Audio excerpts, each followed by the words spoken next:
Welcome to the show. Another episode of the Profits Unleashed podcast, the show that helps coaches turn podcasting into a powerful client attraction tool. Now, today's guest is Mike Milan, aka Cashflow Mike. We're going to be talking about cash flow and business strategy.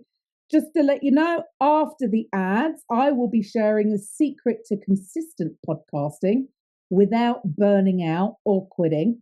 But before that, Cashflow Mike, a former state trooper turned financial strategist, he's built 14 businesses, found over $150 million in hidden profits, and created the Clear Path to Cash system that helps financial pros speak the language of business owners and drive real results. So if you're looking to grow your influence, attract buyers and communicate your value more clearly, then this episode is for you. So let's dive in. Welcome to the show, Mike. Hey, I got to tell you what, that's one of the best intros I've ever heard. That was fantastic. I'm just excited. I know there's a story there, right? From the get-go, from state trooper to financial strategist. There's a story. So what inspired you to shift? I've got to tell you. All right. So I think, first of all, most people are surprised to learn that when they come to one of my seminars or they start getting involved in my community, that they're learning math from a state trooper. But here's what happens. All right. I was a state trooper for 7 years. And quite frankly, I'm sitting there writing a student loan check, and my wife said we were pregnant with our third daughter. And so literally my family outgrew my income on that day. It's either start laying off kid positions, right? It's all performance based, who doesn't make their bed, who doesn't eat all their vegetables. We might have to start cutting positions, or I got to go use this degree that I earned. I've got an MBA from Baylor University here in Texas. Wow.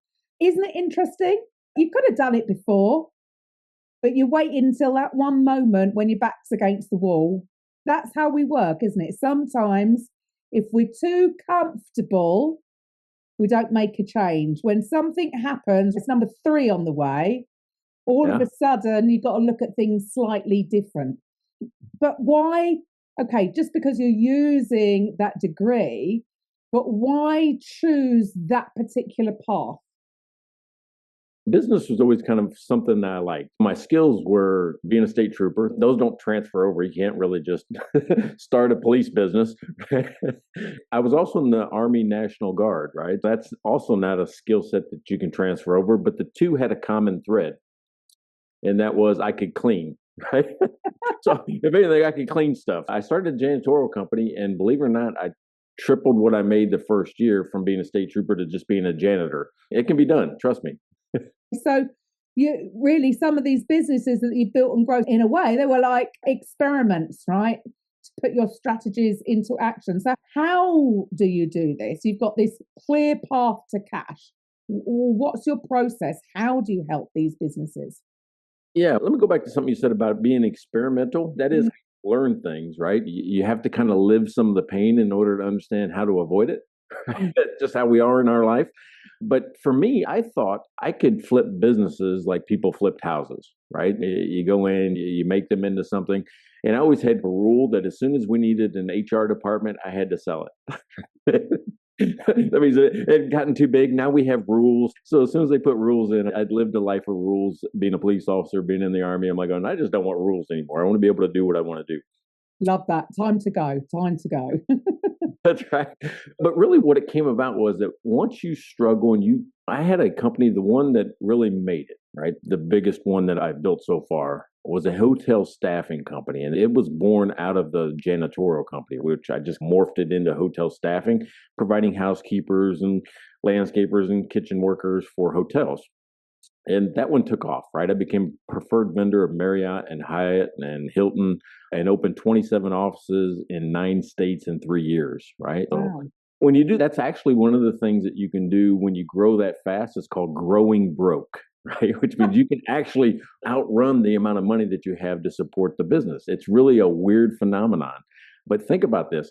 Every time I would open an office or get a new client, I would have to wait about 3 months to get my first paycheck from them. After I gave them an invoice, it would take Marriott almost 3 months to be able to get through the pay cycle to where they actually paid my invoice. Every 2 weeks, I have to make payroll.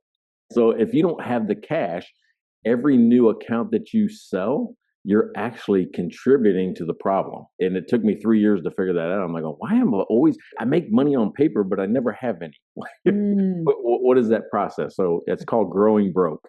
Yeah. And I think a lot of businesses can relate to that. They, like you say, on paper, they're doing well, but it's a cash flow problem. Okay, how do you fix that? What is it that you do? How do you help Yeah, business? it's a timing issue, right? So there's two big problems around money. One's a profit problem, and that means your business model is flawed. What you charge your customers, what you pay for your goods or your services, the labor, and what you spend, it's a profit problem. But the cash flow problem is all about timing, and it's the difference between money in and money out. Think about it this way. If I'm going to use inventory as an example, if I buy some inventory, I get an invoice from the vendor, and that invoice sits on my desk for a certain number of days before I pay it. That inventory is also sitting on the shelf for a certain number of days before somebody buys it. And then I give them an invoice, and they take the invoice and put it on their desk. The difference in time between me paying my invoice and the customer paying their invoice is called the financial gap. And what I didn't know at the time, which I learned now, is that the financial gap, that's what working capital, if you've ever heard the term working capital out there, your working capital is designed to cover that amount of time, which means you need enough working capital to cover the financial gap. So by theory and in action, the smaller the gap, the easier it is to run your business, right? That's what I do is I give people strategies on the gap. There you go. That's something from your world, right? Yeah. But mind the gap. And the smaller the gap, the easier it is to run your business and jump over, right? And that is possibly one of the big problems that I think a lot of business owners do feel is that, you've still got to pay out for stuff. And if there is a slight delay in coming in, how do you bridge that gap? So that's what you help people do, to deal with the process and the strategies of that. That's one of my techniques is called the fast money formula. And it's about the leverage you can pull to optimize that gap and make it smaller. The other thing I do is I got this technique called mining your business for hidden cash. And what that does is it looks for hidden cash in about 6 different places in your business. 3 of them are cash generating activities, how much you sell based on the amount of assets you have or the amount of stuff you have, what you're charging or being charged for your goods. We're talking gross profit. And then we're talking operating expense, what you do with the money that comes in from gross profit, right? Gross profit to me is the most important number on the income statement. It is the only place you can go to get cash to pay your expenses and put in your pocket. So it's not sales. People think it's sales, but you can make money at any sales level. What sales is to me is just a measurement of how much work you did. That's it. Gross profit is where the cash comes from. The other 3 are all cash conversion activities. How long does it take for things to happen?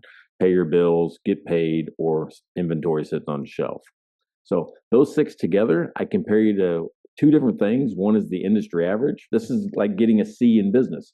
So if you're average, you're getting a C, right? So we try to get you to an A or a B and actually take advantage of some of the places where cash is leaking out of your business, or your company goals the same way. But the cash leak map is the most important thing because it shows me exactly where the problem is in your company and where cash is leaking out. And have you ever seen any kind of common thread there? What are some of the common things where people are just wasting? Yeah, they've got a leaky bucket, and if they plug it, they're going to be a lot better off. Yeah, there's 2 big things, right? One is pricing. People don't understand how to price their goods, and they're just saying, so-and-so gets this price. Why can't I? When you do it that way, they might have different cost structures, right? Because I had one of my clients was actually comparing his company to another client, right? Similar industry. They go, he gets $600 for this service. I should get $600. But what he failed to realize is that the other company also manufactured his own parts, right? So there was less cost for what he was buying the parts for because he made them.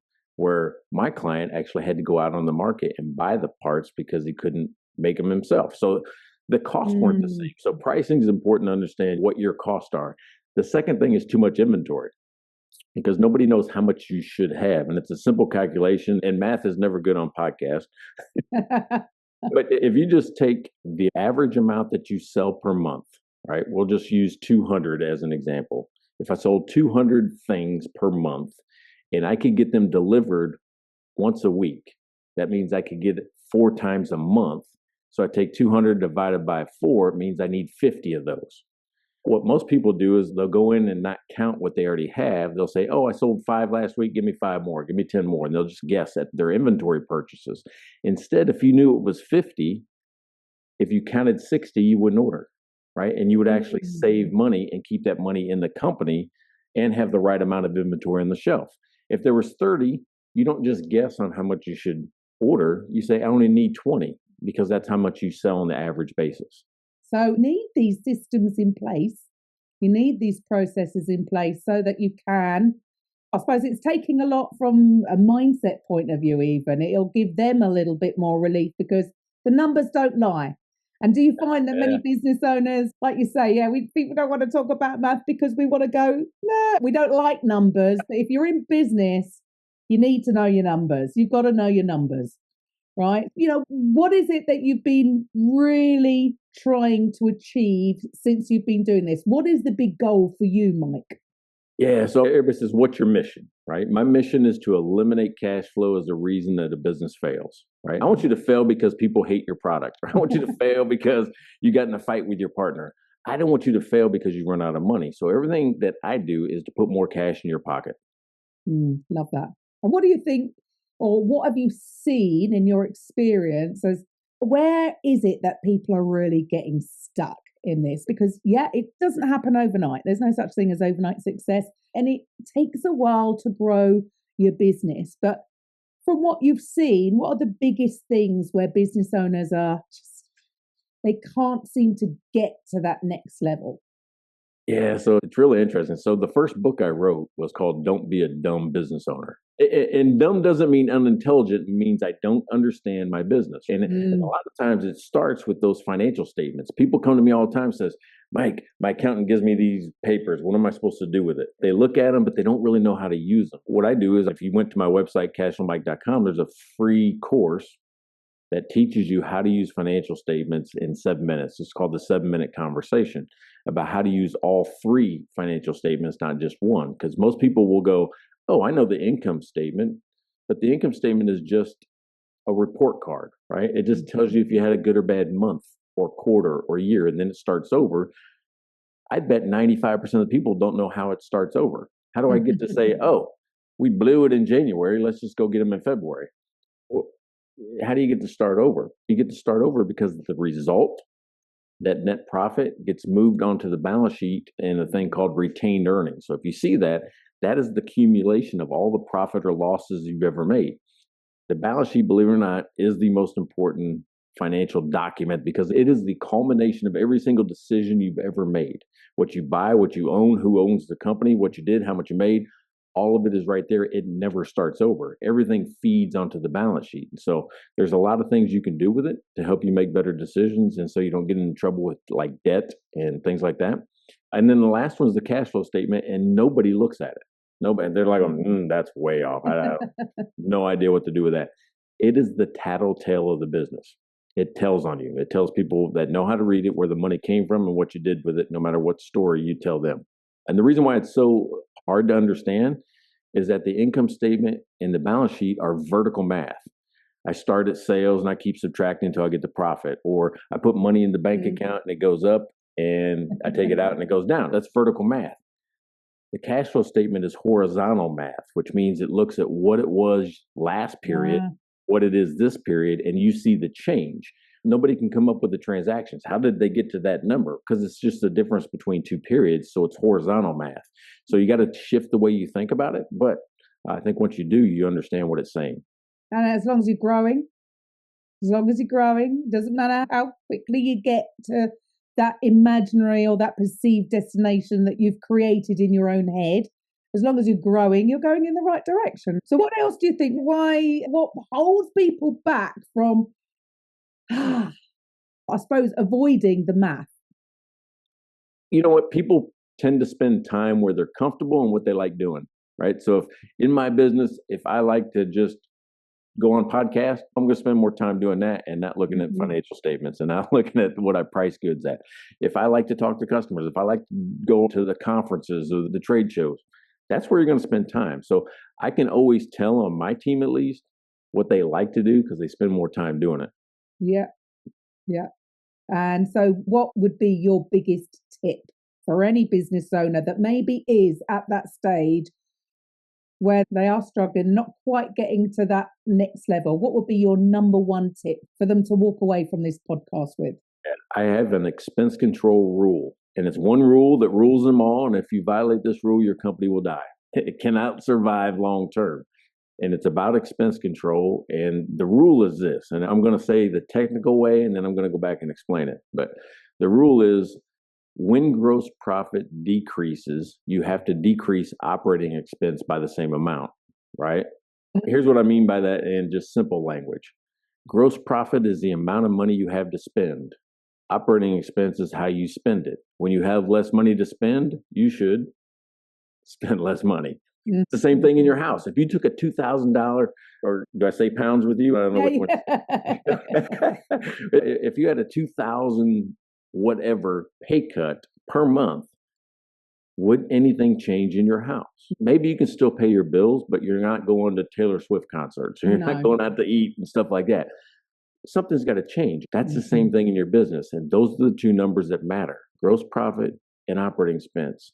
When you see big companies lay off 7,000 people, how'd they come up with that number? That seems like a weird number. It's because the change in salary, right? Gross profit came down about the same as 7,000 people's salary. That's how they know where to cut it off, so they make the same profit. And there's always things that you can reduce in any kind of business or for your operating expenses. Yeah. So look, Mike, I know you guest a lot on podcasts. So can you share with the audience what your biggest win has been so far from guesting on podcasts? Oh, from guesting on podcasts. Oh, that's an interesting one. Yeah. I think the biggest thing is when you get recognized. I know that's a weird thing, but I'll go to a trade show or conference. I spoke at the National SBDC conference this year and had a standing room only crowd and all that. And probably 20% of the people had listened to an episode of my podcast. It's Mike and Blaine, Business, Beer, and BS. And all we do is just tell stories about just real things that happen. So we talk about something that's happening right now in my business. But when that happens, it actually adds to the traffic in my booth. And then it also has contributed to revenue. But it's the recognition at first. So for me, and maybe this is different for you as the podcast coach, and I'm going to just bow down to that, right? For me, it's about creating authenticity where people see me and they get the same experience, whether I'm on your podcast or my podcast or somebody else's. Then it's trust, credibility, and authority, because we're 212 episodes in. So I love what you said about sustainability and consistency and not giving up. And I want to know that trick, because the reason why we don't give up is that I love talking to my partner. He lives in Canada and we just riff. It's just a great back and forth. And it's one of those things where I enjoy. I'll cancel any meeting except for that one. Love that. See, there you go. It is definitely a fun way to grow your business, right? Whether you are the host of a podcast or whether you're just guesting on podcasts. If you're guesting, you get to borrow other people's audiences. So it's a win-win. Love that. Look, Mike, thank you so much for your time today. It's been a pleasure speaking with you. And sorry, can you name, what's your podcast again for the listeners? It's called Mike and Blaine and Business, Beer, and BS. Awesome. And so if the listeners are thinking, maybe I've got to accept the fact that I've really got to start looking at the math. Need help? Where should they go? What should the listeners do next, Mike? All right, the next thing I would do is I'd go to cashflowmike.com. Just go right to my website, cashflowmike.com. Right underneath the header video, right where the big thing is, hey, are you ready for this? There is a course. It's about an hour-long video set, digital book, and worksheets to help you learn 6 calculations to understand the financial statements. It's 6 little calculations that all of us can do, and it's called the 7-minute conversation, so you can do it in 7 minutes a month. So I know you're busy. I know you got things to do, but everyone's got 7 minutes to look at their financial statements. Absolutely. Love that. Great advice. Everyone has got 7 minutes. So come on, stop putting it off. And if you're driving, listening to this, don't worry. Just go back to the show notes and Mike's details will be in there. So, yeah, thank you once again. And I will be back after the ads with it's not really a secret, but the secret to consistent podcasting without having to burn out and definitely without having to quit. So I'm back with the secret to consistent podcasting without burning out or quitting. Now, I almost shut down my interview podcast after about 2 years, and not because I hated it, but because it just started feeling like too much. Coordinating the guests, prepping the questions, managing the tech, editing, follow-ups, and worst of all, almost the creeping guilt every time I delayed publishing an episode. If a guest had let me down, right? I remember staring at my calendar, dreading another, "Hey, are we still on?" email, thinking, why does something I wanted to do now feel like a chore? That was the moment that I knew if I didn't shift how I approach this show, I'd end up resenting it. Most new podcasters think burnout means something's broken. But sometimes it just means you're trying to run a marathon at sprint speed. You launch with energy. You want every episode to be perfect. You push yourself to deliver value, be consistent, sound polished, and grow fast. And then real life hits. You miss a week. It happens. Your voice feels flat. You start dreading the mic instead of reaching for it. And what nobody tells you is burnout doesn't come from podcasting. It comes from podcasting like your life depends on it. The shift for me came the day I stopped trying to keep up and just started treating my podcast like a conversation, not a performance. I asked myself, what if this didn't have to be so hard? What if showing up could feel light, even energizing? What if my evolution as a host was the whole point, not a problem to fix? That was the moment everything changed.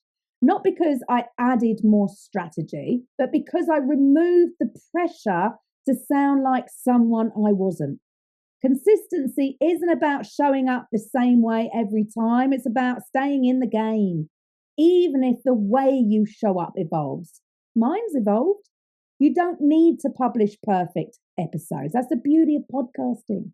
You just need to publish real ones, the kind that reflect where you are and what you're learning, what you're seeing in your clients, your world, and your own growth. Because the magic of podcasting isn't polish, it's presence. Your listeners aren't tuning in for a show, they're tuning in for you. Here's the real block most new podcasters face. You think that if you slow down or simplify or shift directions, you've failed. But the truth is, the best shows don't stay the same. They grow with you. And the hosts who last, they're the ones that have stopped chasing consistency as a metric and they've started living it as an identity. It's not, I post every Tuesday. It's, I'm someone who speaks even when it's quiet. I'm someone who shows up even when it's not perfect. I'm someone who evolves out loud. That's the real consistency, and it changes everything. So here's how to keep your show alive without burning out. Batch in bursts. Don't try to be always on. Just record 2 or 3 episodes when your energy is high and rest when it's not.